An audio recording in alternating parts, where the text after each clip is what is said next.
వాగర్థావివ సంపృక్తౌ వాగర్థ ప్రతిపత్తయే జగతః పితరౌ వందే పార్వతీ పరమేశ్వరౌ. నారాయణ సమారంభాం వ్యాసశంకర మధ్యమాం అస్మదాచార్య పర్యంతాం వందే గురు పరంపరాం. స్తోత్రాన్ని మంత్రాన్ని వాగ్యజ్ఞం అంటారు. ఇది తెలుసుకోవాలి. మంత్రము మానసిక యజ్ఞము, వాగ్యజ్ఞము రెండు అవుతుంది.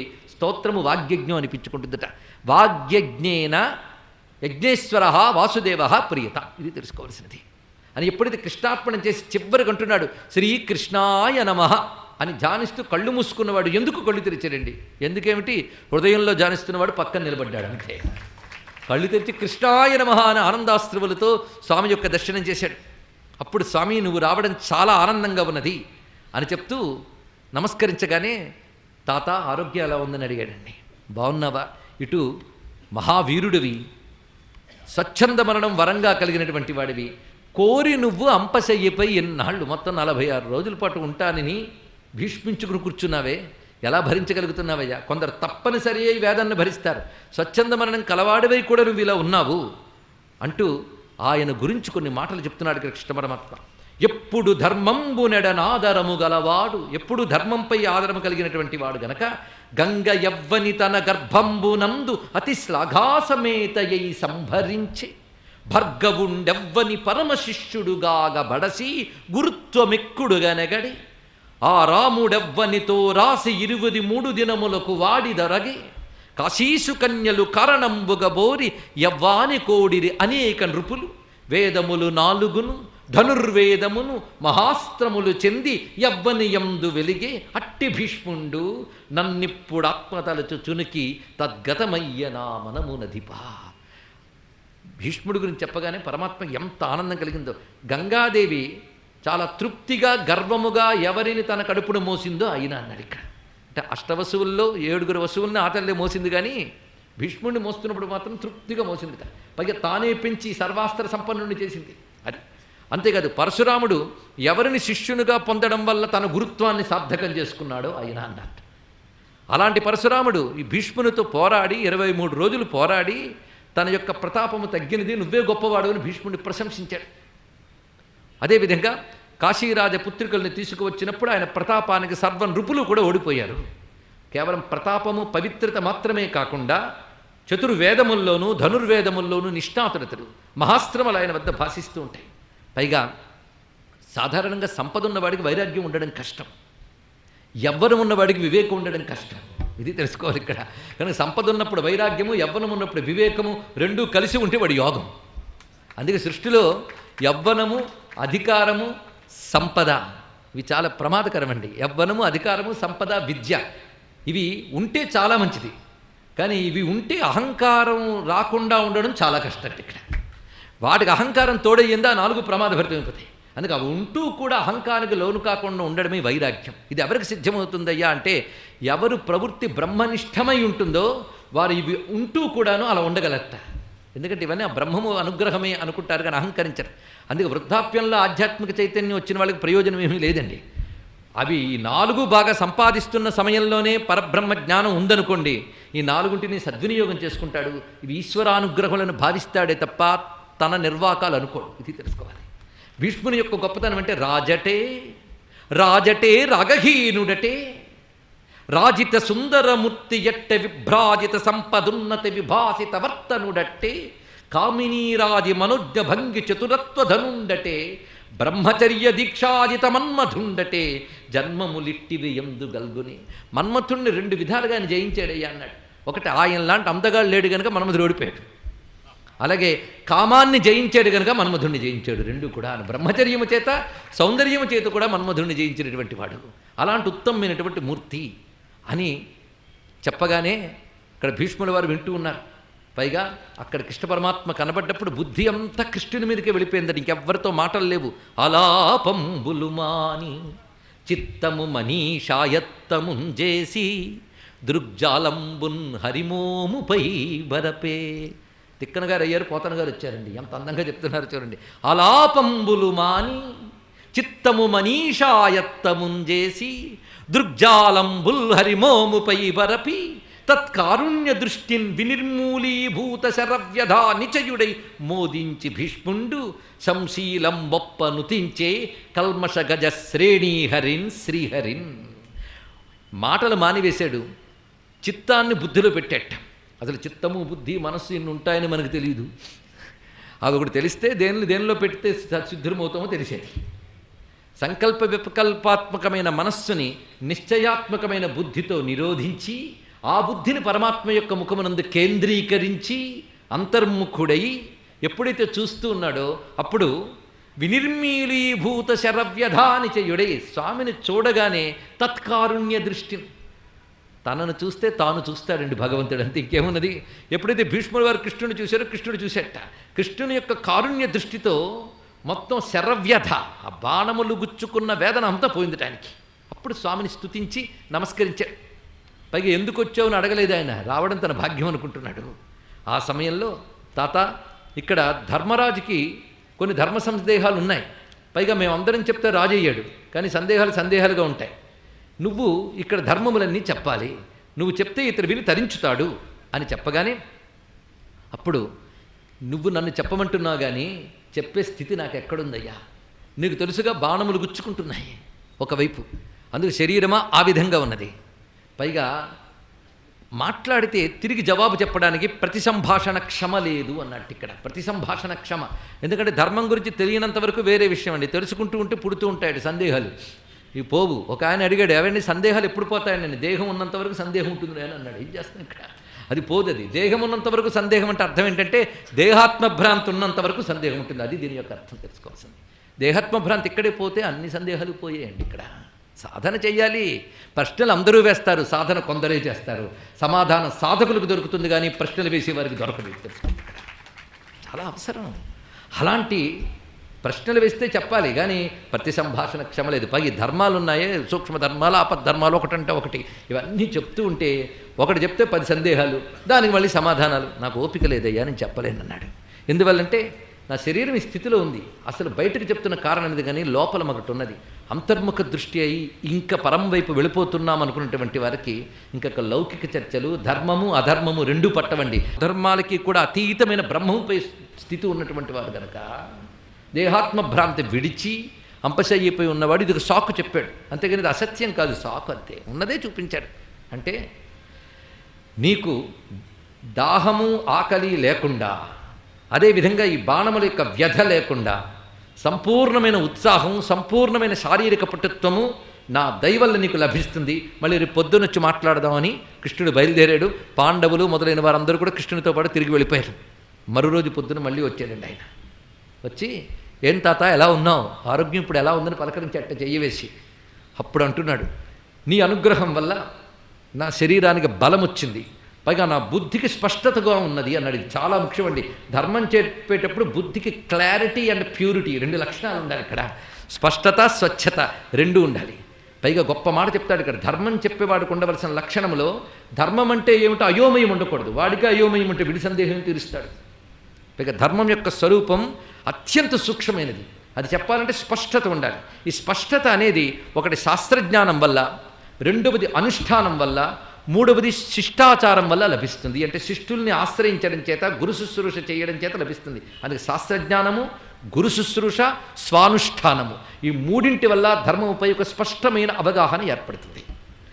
అతడికి రాగద్వేషాలు ఉండరాదు, మరొక పెద్ద కండిషన్ అండి. వీడు నావాడు, వీడు పైవాడు అనే భావం ఉండకూడదు.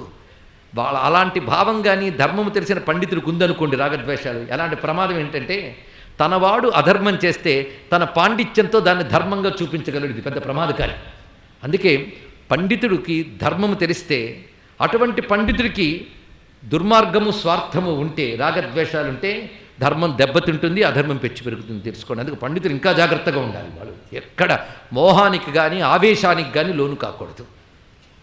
రాగద్వేషాలు లేకుండా ఉండాలి. నేను చెప్పిన సులక్షణాలే అన్నీ ఉన్నవాడు నువ్వు గనక నువ్వు చెప్పాలి. అది అందుకు ఆయనకి ఇవన్నీ కృష్ణస్వామి ఇచ్చాట.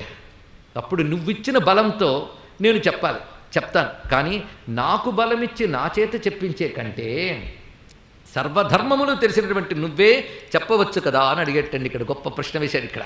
అంటే స్వామి మందహాసం చేస్తూ ఒక మాట అంటున్నాడు ఇక్కడ. చూడు, చంద్రుడు బాగా ప్రకాశించును అంటే చంద్రుడికి ఏమైనా ఘనకీర్త అని అడిగాడు ఇక్కడ. శీతాంశుశ్చంద్ర ఇత్యుక్తే లోకే కో విస్మయిష్యతి తథైవ యశసా పూర్ణే మయి కో విస్మయిష్యతి. చంద్రుడు ప్రకాశించును, చల్లగా ఉండును అనేది ఘనకీర్త ఏమిటి? అది దానికి స్వాభావికం. అది ఇక్కడ. అదే నిప్పు చల్లగా ఉంటే చెప్పుకోవాలి న్యూస్. చంద్రుడు చల్లగా ఉండడం సహజం. అలాగే నేను ధర్మాలు చెప్పడం, ధర్మాన్ని ఆచరించడం సహజమే. నేను ధర్మస్వరూపుణ్ణి. దానివల్ల నాకు వచ్చే కీర్తి ఏమిటి లేదు. నువ్వు ధర్మం చెప్పడం వల్ల నీకు కీర్తి వస్తుంది. ఇది ఒకటి. ధర్మం చెప్పడం అనేటువంటిది అవతల వాళ్ళు వింటారనో కిరీటం పెడతారనో కాదండి. ఇక్కడ ధర్మాన్ని చెప్పడం అనేది ఒక యజ్ఞం, ధర్మాన్ని ఆచరించడం ఒక యజ్ఞం. దానివల్ల నువ్వు పవిత్రుడు అవుతావు, నీ కీర్తి లభిస్తుంది. నా భక్తుడైన భీష్ముడు ఇంత ధర్మజ్ఞుడు అనే కీర్తి లభిస్తుంది. అందుకే నీకు కీర్తి కలిగించడానికై, నీ యొక్క ఘనత ఏమిటో వీళ్ళకి తెలియజేయడానికై, పైగా అంతరించిపోతున్న తరం తరువాతి తరానికి ధర్మము చెప్పవలసిన బాధ్యత ఉందన్న విషయం తెలియడానికే నీ చేతి చెప్పిస్తున్నాను. ఇది చాలా ప్రధానమండి. అందుకే మా పిల్లలకు ఆస్తిస్తాం, వాళ్ళు అమెరికాలో కూర్చున్నారు, వాళ్ళు మాకు చాట్ చేస్తుంటారు, స్కైప్లో మాట్లాడుతున్నాం. ఇవి కాదు సాధించవలసినది.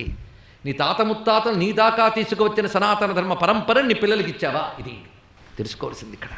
అది ప్రధానం. నీ దాకా వచ్చిన ధర్మం నీ తర్వాత తరానికి అందజేయవలసిన బాధ్యత నీకున్నది. పైగా ధర్మము లేనివాడు ఎలాగూ చెప్పలేడు. ధర్మం ఉన్నవాడివి, తెలిసిన వాడివి, నువ్వు చెప్పక ఎవరు చెప్తారా ఇక్కడ? అందుకు ఇతడు అడిగే ప్రతిదానికి నువ్వు సమాధానం చెప్పాలి. అనగానే నువ్విచ్చిన శక్తితో చెప్తున్నాను. ఇక్కడ ఇంకొక రహస్యం ఉన్నది. కృష్ణుడు ఇచ్చిన శక్తితో చెప్తున్నాడు అంటే భీష్ముని నోట పలికిన మాటలన్నీ ఎవరివి? కృష్ణ పరమాత్మవే. అంటే ఇది మరొక భగవద్గీత. ఇది తెలుసుకోవాల్సింది ఇక్కడ. ఇక్కడ నుంచి మహానుభావుడు 2 పర్వాలు చెప్తున్నాడండి. ఈ 2 పర్వములు శాంతి అనుశాసనిక పర్వములను ప్రధానమైనటువంటి 2 పర్వాలు ఉన్నాయి. ఈ 2 పర్వాలు ఈ శాంతి అనుశాసనిక పర్వాలు సామాన్యం కాదు. ఒక్క మాటలో శాంతి అనుశాసనిక పర్వాల గురించి చెప్తాలంటే ఎన్సైక్లోపీడియా ఆఫ్ హిందూయిజం ఇదొక్కడే చెప్పుకుంటే హిందూ ధర్మం యొక్క సమగ్ర స్వరూపం శాంతి అనుశాసనిక పర్వాలండి.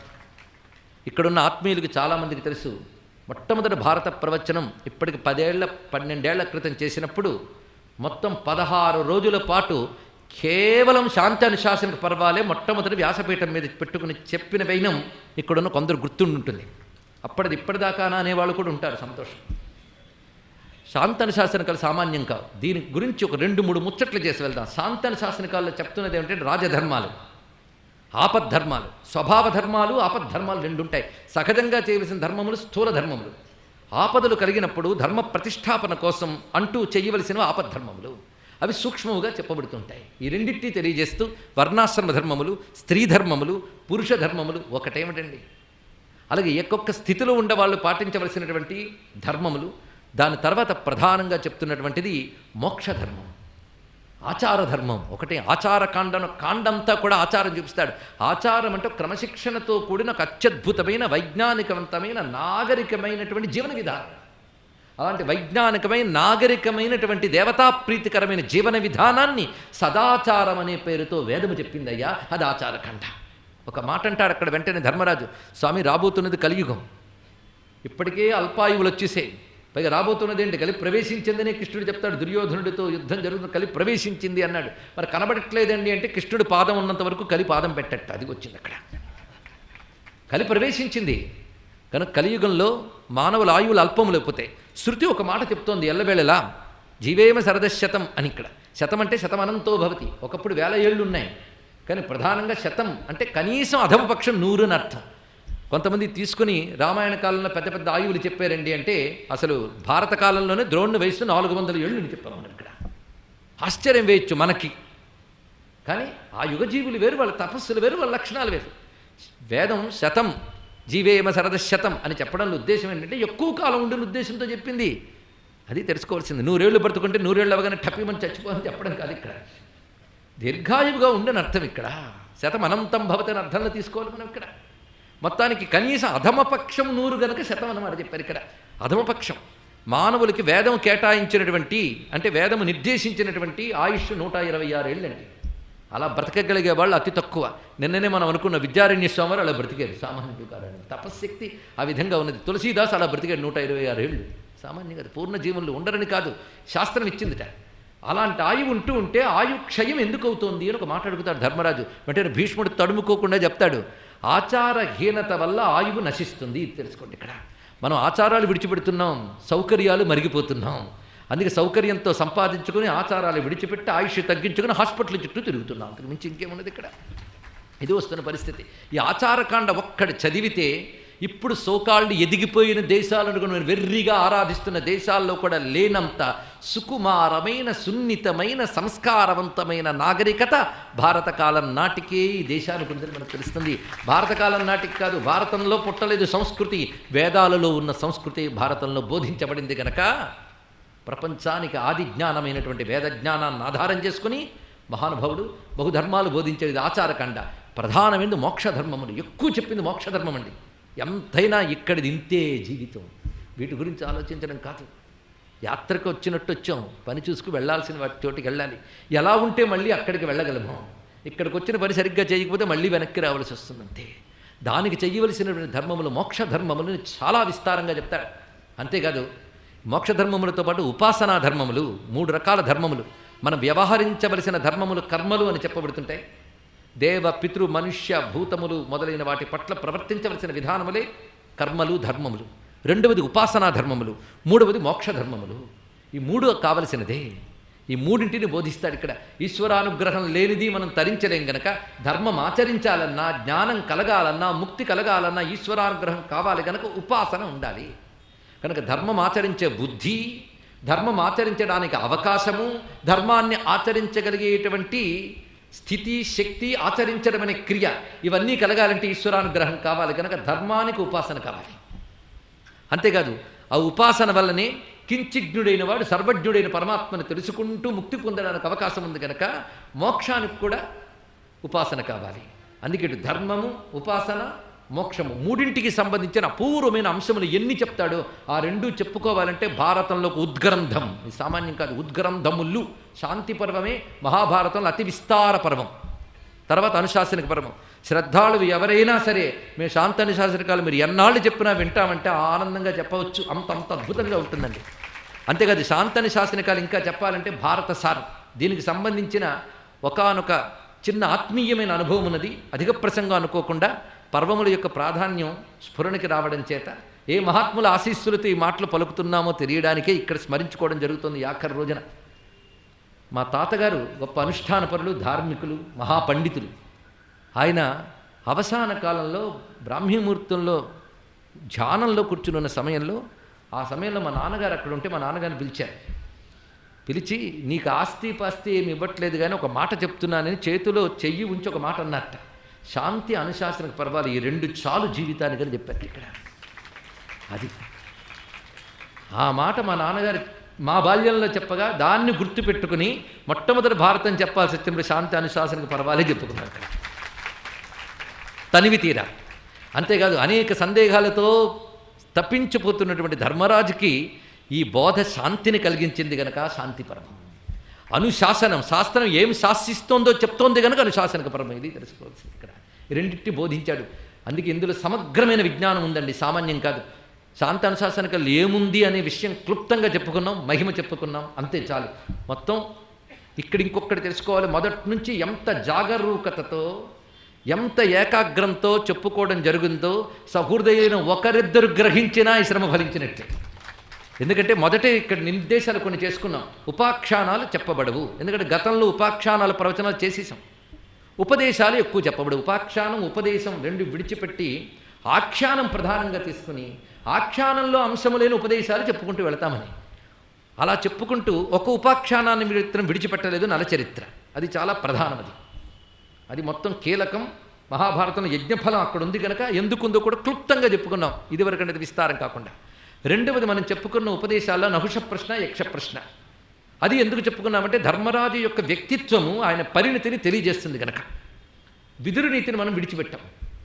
ఏది ఎందుకు విడిచిపెడుతున్నాం, ఏది ఎందుకు చెప్తున్నామో సహృదయ లేని వారు గ్రహించగలరు. సహృదయత లోపమైతే విదురునీతి ఎందుకు చెప్పలేదండి, భగవద్గీత ఎందుకు చెప్పలేదంటే మీకు వినడం చేత కాదండి అని సవినయంగా చెప్పవలసి వస్తుంది. ఇక్కడ నెగిటివ్ లిసనింగ్ కూడదు, ఇది తెలుసుకోవాలి. ఎందుకంటే అక్కడ విదురునీతిలో అక్కడున్న పాత్రలకు సంబంధించి అంశములు ఏమీ లేవు.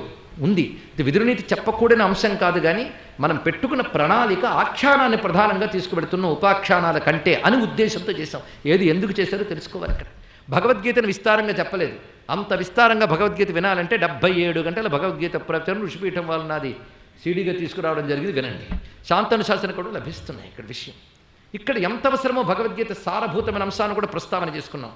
పొరపాటును ఏకాగ్రంగా విన్నవారికి అర్థమవుతుంది ఇక్కడ. ఏది పొరపాటును ఏకాగ్రంగా విన్నవాళ్ళకి. మొత్తానికి భగవద్గీతలో మొదట మధ్య చివర చెప్పుకుని మొత్తం సారాన్ని కూడా చెప్పుకున్నాం. అలాగే శాంతి అనుశాసనకు పరవాళ్ళు చెప్పలేదని మళ్ళీ ఎవరైనా కోప్పడతారని ఇంత వివరణ ఇవ్వడం జరుగుతుంది ఇక్కడ. శాంతి అనుశాసన పర్వాలు విడిచి వెళ్ళడం నాకు బాధే. మొత్తానికి నమస్కరించవలసిన అంశములు ఇవి. మొత్తం ఇందులో ధర్మ సర్వస్వం ఉందండి. ఇన్ని తెలిస్తే గానీ భారతానికి వ్యాఖ్యానం చెప్పలేం. అందుకే భారతం ఒక గరిమ కలిగిన గ్రంథం, సామాన్యం కాదు. భాగవతంలో ఉన్న భక్తి, రామాయణంలో ఉన్న ధర్మము, వాటిని కలబోసుకున్న వేద విజ్ఞానము అన్నీ కలిపిన గ్రంథమే భారతం. తెలుసుకోండి ఇక్కడ. అది మిగిలిన గ్రంథాలకు ప్రత్యామ్నాయం కాదు, సర్వగ్రంథములు తన కలబోసుకున్నటువంటి ఒక సమగ్ర గ్రంథమని చెప్పుకుంటూ ఈ ధర్మాలు చెప్పే ముందు మాత్రం భీష్ములు వారు ఒక్క శ్లోకం చదువుతారు. ఆ శ్లోకంలో భీష్మునికి వ్యక్తిత్వం తెలుస్తుంది, ధర్మం అంటే ఏమిటో తెలుస్తుంది. నమో ధర్మాయ మహతే. ఈ శ్లోకంలో మొట్టమొదటి ధర్మములు చెప్పే ముందు, చెప్పాలంటే ముందు ధర్మం అనుగ్రహించాలి. ధర్మం ఒక జడమైన పదార్థం కాదు, ధర్మం ఒక చైతన్యం, ధర్మం ఒక దివ్యత్వం, ధర్మం ఒక దేవతామూర్తి. అందుకే ధర్మాన్ని ఒక్కసారి నమస్కరించుకుంటే, ధర్మదేవత అనుగ్రహించితే మనకు ధర్మం స్ఫురిస్తుంది. స్ఫురించిన ధర్మం ఆచరిస్తాం. అందుకే ధర్మం తెలియాలి, స్ఫురించాలి, ఆచరించాలి. ఈ మూడు చేయాలంటే ధర్మం అనుగ్రహించాలి. అందుకే నమో ధర్మాయ మహతే మొదట చెప్పాడు. తర్వాత నమః కృష్ణాయ వేధసే. రామాయ రామభద్రాయ రామచంద్రాయ అలాగే ఉంది. వేధసే అంటే సృష్టికర్త, సృష్టి విధానమును ఏర్పరిచినటువంటి వాడైన కృష్ణుడికి నమస్కారము. కనుక ధర్మానికి నమస్కారం. ధర్మశ్చ ప్రభురు అచ్యుత కనుక అచ్యుతుడికి నమస్కారం. తర్వాత బ్రాహ్మణేభ్యో నమస్కృత్య, బ్రాహ్మణులకు నమస్కారము అన్నాడు ఇక్కడ. వెంటనే వర్గ వైషమ్యాలు వాళ్ళు బయలుదేరిపోకండి. బ్రాహ్మణేభ్య అంటే బ్రహ్మం అనగా వేదము. మొదటి రోజు చెప్పుకున్నదాన్ని మళ్ళీ ఇక్కడ స్మరణకి తెచ్చుకుంటున్నాం. బ్రహ్మం అనగా వేదము, ధర్మము, జ్ఞానము, తపస్సు, పరమాత్మ అని 5 అర్థములు. అందులో మొదటి 4 అర్థాలు తీసుకోవాలి. వేదము, ధర్మము, జ్ఞానము, తపస్సు. వీటితో ఎవరు జీవిస్తున్నారో, ఇదే జీవితమని ఎవరుంటున్నారో వారిని బ్రాహ్మణులు అంటారు. అంటే వేదంలో ధర్మములు ఉండవచ్చు, పరమాత్మ ధర్మరూపుడు కావచ్చు, కానీ ఆ ధర్మం ఇది అని ఎవరైతే ఆచరించి మనకు బోధిస్తున్నారో వారు ఆచార్యులు, వారు బ్రాహ్మణులు. ఇది చెప్తున్నారు ఇక్కడ. అందుకే ధర్మము, భగవంతుడు, ధర్మాన్ని అనుష్ఠించేవారు, ఆ ముగ్గురికి నమస్కారం చేసి నేను ధర్మాన్ని చెప్తున్నాను అన్నాడు భీష్మ పితామహుడు. ఎంత అందమైన మాట అండి. ఇది ప్రతిరోజు చదువుకున్నా చాలు. ధర్మాలు చెప్పడానికే కాదు, ధర్మాలు బోధపడడానికి, ఆచరించడానికి. నమో ధర్మాయ మహతే నమః కృష్ణాయ వేధసే బ్రాహ్మణేభ్యో నమస్కృత్య ధర్మాన్ వక్ష్యామి శాశ్వతాన్. ప్రతి మాట ఎంత గొప్పదండి. ధర్మములు చెప్తున్నాను. ఏ ధర్మములు? ఆ రోజుల్లో ద్వాపరయుగం చివరిలో చెప్పినవండి. మాకిప్పుడు ఎందుకు అంటే, ధర్మములు మారవయ్యా బాబు. సూర్యోదయం ఎప్పుడు తూర్పునే వస్తుంది, కాలం మారిద్దని పడమర వైపు రాదు. అలాగే ధర్మములు శాశ్వతము అంతే. రాగము, ద్వేషము, ప్రేమ, కామము, క్రోధము ఇవన్నీ ఎంత స్వాభావిక లక్షణాలు, వాటిని నియంత్రించే ధర్మము కూడా అలాగే శాశ్వతముగా స్వాభావికంగా ఉంటుంది. ఇది తెలుసుకోవాల్సింది. అందుకే శాశ్వతమైన ధర్మములని, అందుకే ధర్మాన్ వక్ష్యామి శాశ్వత. దీన్ని బట్టి వ్యాసుడి రచన ఎంత పటిష్టంగా ఉంటుందో చూడండి. భీష్ముడు వారు ఈ విధంగా పలికి రమ్యమైనటువంటి సనాతన ధర్మంలో ఉన్నటువంటి విశేషములన్నీ ఇక్కడ ప్రస్తావిస్తూ ఉండగా, మొట్టమొదటిగా అసలు ప్రశ్నించడానికి సిగ్గుపడ్డాట. ఈ నమస్కరించి నేను సిద్ధం, ధర్మరాజుని అడగమన్నాడు. ధర్మరాజు అడగట్లేదు, భయపడుతున్నాడు ఇక్కడ. వెంటనే ధర్మరాజుకి భయంగా ఉందయ్యా, లోపల గిల్టీ కాన్షియస్నెస్, అపరాధ భావం. మొత్తం అందరినీ సంబంధించి సింహాసనం ఎక్కాను అందరిని చెప్పినా పోలేదు. కొందరికి ఉంటుందండి, ఇది పనికి మాలిందని వాళ్ళకి తెలుసు. ఇటు శాస్త్రం చెప్తుంటారు, పెద్దలు చెప్తుంటారు, వాళ్ళ దారి వెళ్తే వీళ్ళ దారి వీళ్ళదే. ఏం చేస్తాం? అందుకు అదనగా సందేహం ఉంది, అది ముందు తీర్చి తర్వాత ధర్మాలు మొదలుపెట్టు. ఎప్పుడు నిస్సందేహంగా అడగవయ్యా అంటే ఆయన తరపునప్పుడు కృష్ణ పరమాత్మ అడుగుతాడు, ఇంతమందిని సంహరించి రాజ్యాన్ని స్వీకరించడం ధర్మమేనా? మొదటి ప్రశ్న చెప్పన్నాడు. సంపూర్ణముగా ధర్మమే. రాజ్యాన్ని స్వీకరించకపోతే మాత్రం అధర్మము. ఇది మొట్టమొదటి తేల్చి చెప్పాడు. తర్వాత మొదలవుతాయి రాజధర్మములు, విశేషములు, ఆపద్ధర్మములు, ధర్మ సూక్ష్మాలు. ఇవన్నీ కూడా ఇలా మొత్తం 2 పర్వాల మహాగ్రంథములు పూర్తయిపోయాయి. ఆ పూర్తయిన తర్వాత అయ్యా ఇంక సమయమైంది, నేను వెళ్ళొస్తానంటున్నట్టండి భీష్మ పితామహుడు. అద్భుతం.